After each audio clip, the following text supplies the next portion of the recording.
If you ever wanted a compact Land Rover Discovery, the Discovery Sport is just the SUV for you. Starting up front, we have an upgraded non-base paint job, which is an extra $850.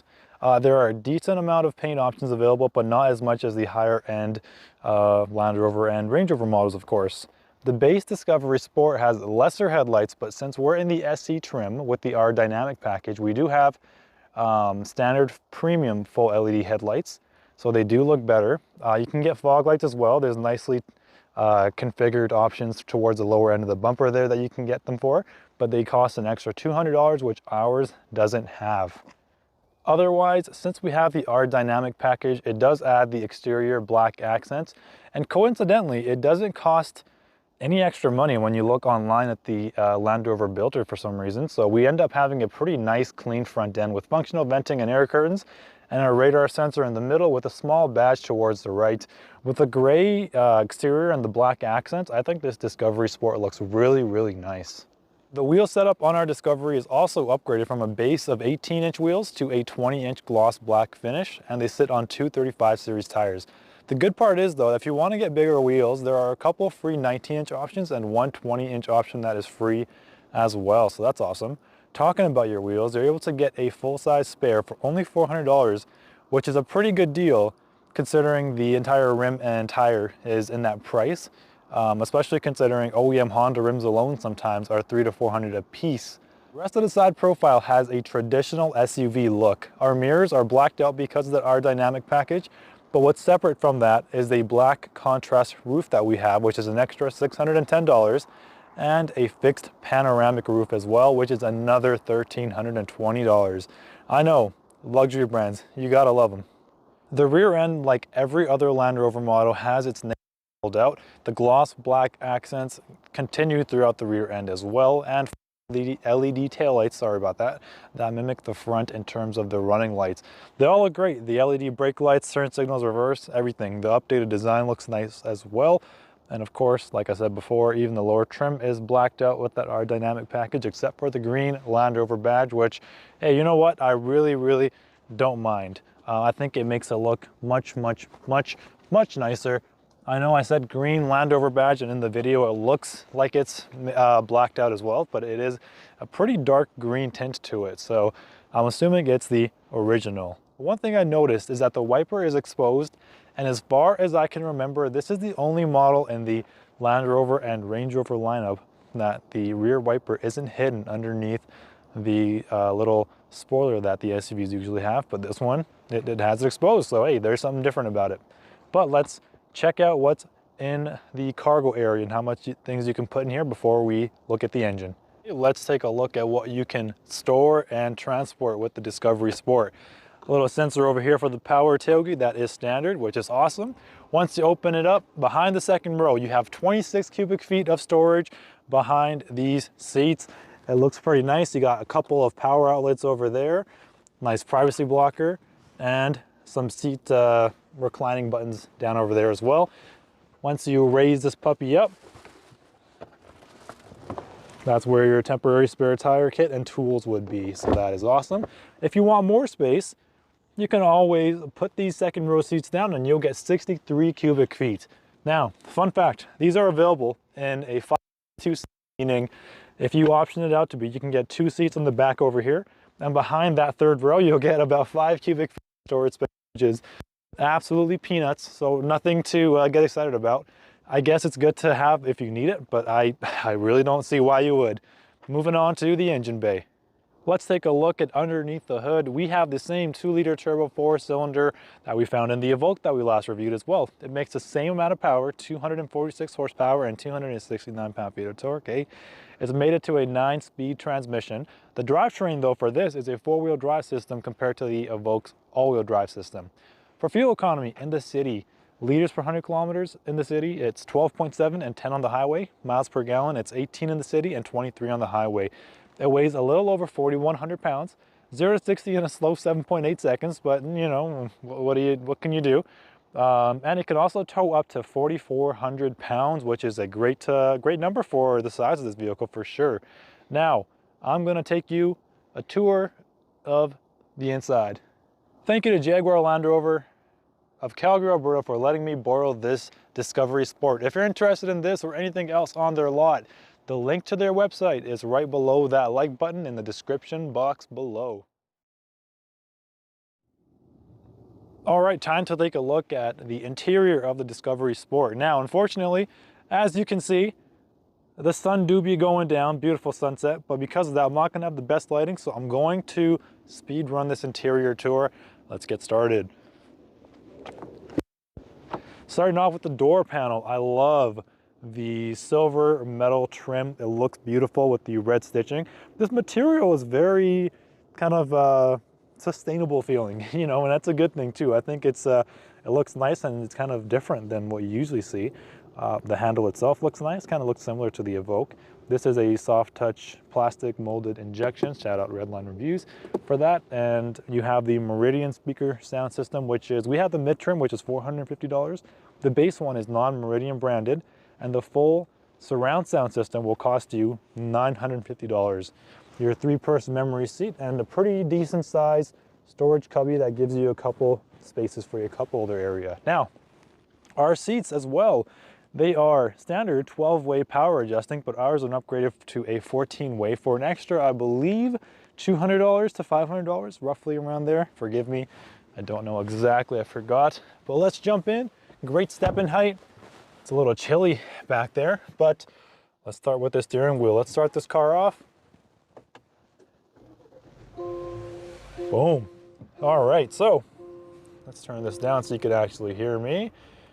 The beautiful thing is the steering wheel, like the Evoque as well, it's fitted in a lot of modern Range Rovers as well, including a high-end $100,000 Range Rover Velar. The only thing that's missing is a stitched leather airbag cover, and this says Discovery, of course, but everything else is the exact same. The same great perforations down over here, the metal trimmed paddle shifters, as you can hear that, and the stitching along the steering wheel as well. It feels great in the hands. Now, beyond that, you have your digital display, fully configurable, great looking screen as well. You can have your whole map shown up there if you want. And other than that, you know, nothing really to it. I've shown you guys this a lot of times, and feel free to watch the other videos if you want more of an in-depth tour of that. Moving on to the infotainment system now.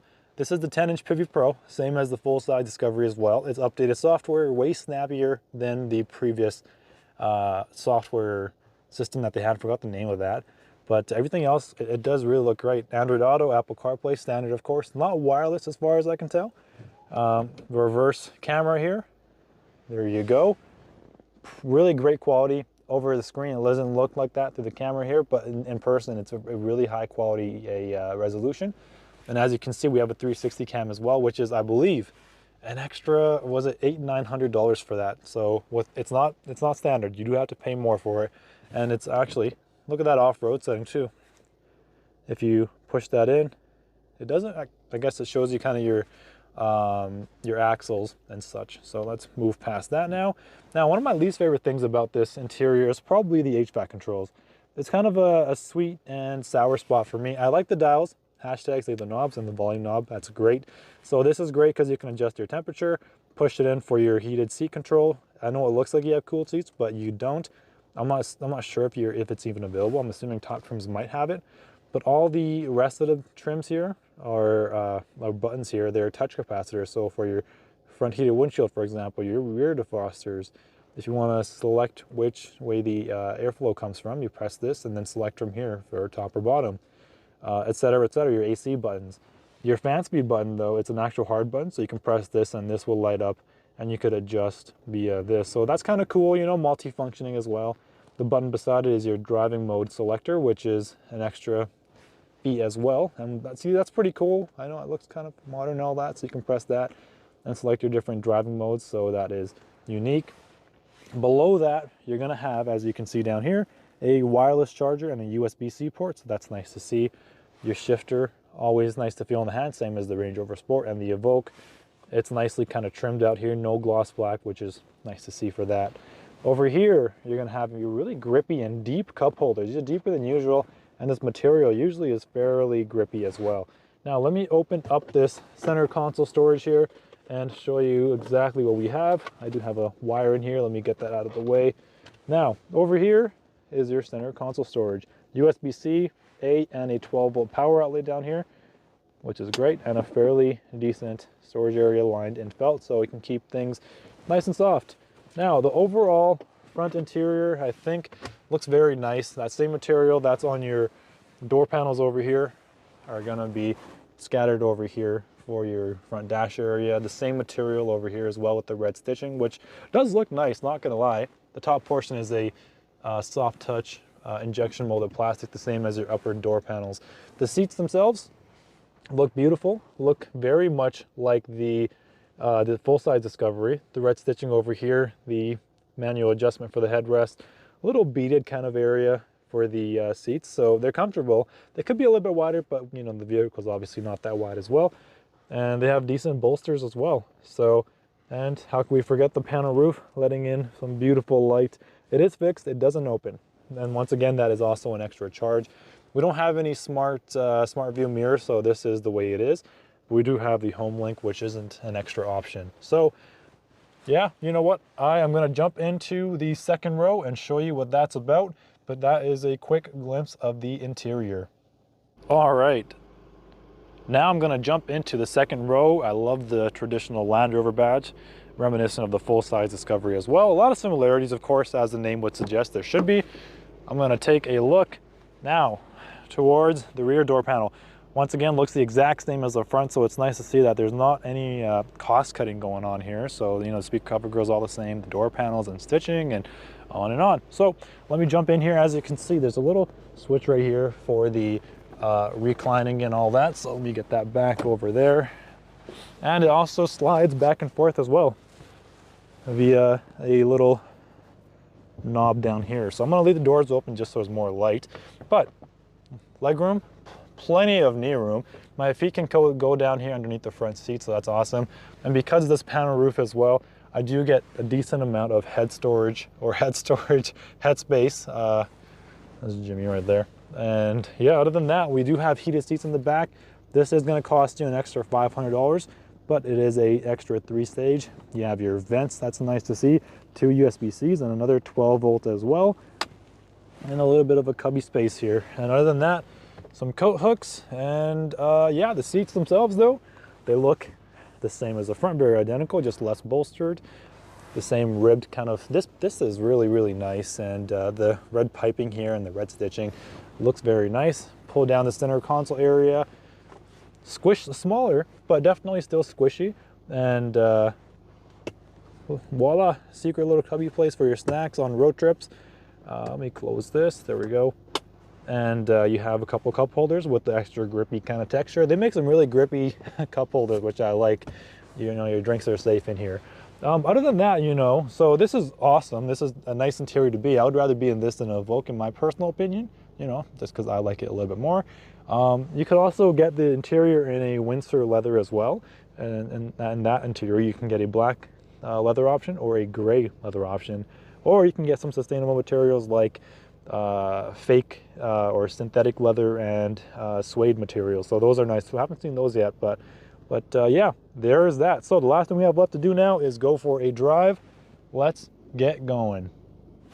All right, so I've been going as fast as I could in this review because as you can see outside, we're hitting sunsets here. So let's get going. I'm not going to really do an acceleration test, but we'll just do a quick little pickup test just to see if we're able to accelerate quickly onto, you know, merging lanes, highways, stuff like that. Cool? You guys good to go? Dynamic program selected. All right, let's go.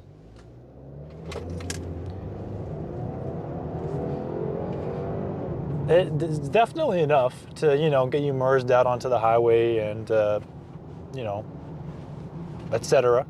Stuff like that, whatever you really need to do. Not really anything special, of course. So we'll just, yeah, we'll leave it at that. Now, in terms of driving, this thing is really comfortable, especially on the highways. I've noticed when I'm driving my Accord, going over certain bumps on my usual commute, I feel bumps like crazy. And this thing, it kind of, you know, smoothed over them pretty quickly. So that's a good thing, you know, nothing against that. So it's comfortable like it should be.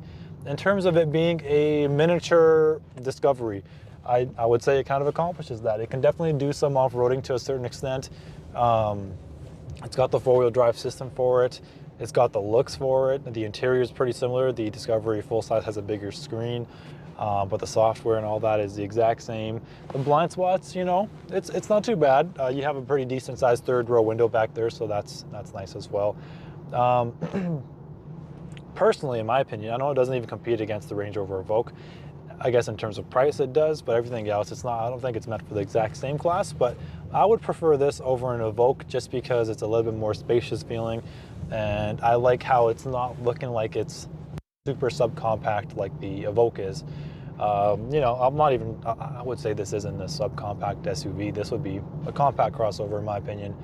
But yeah, you know, like comfortness wise, it's one thing I took away from it is it's really comfortable to drive, and the outdoor noise, it kind of protects the inside from that quite a bit. So good NVH materials, and aside from that, it is boring to drive, but it's not meant to be a super kind of, you know, fun car to drive for enthusiasts. I think it's great for what you need it to do, which is driving, you know, around the city and also take on to your road trips, etc., etc. One thing I want to talk about, like always, if you're interested, which you would be if you're going to be buying this thing, is the pricing. Now, this thing, the way it's priced out, is for sale at Jaguar Land Rover Calgary for $72,769.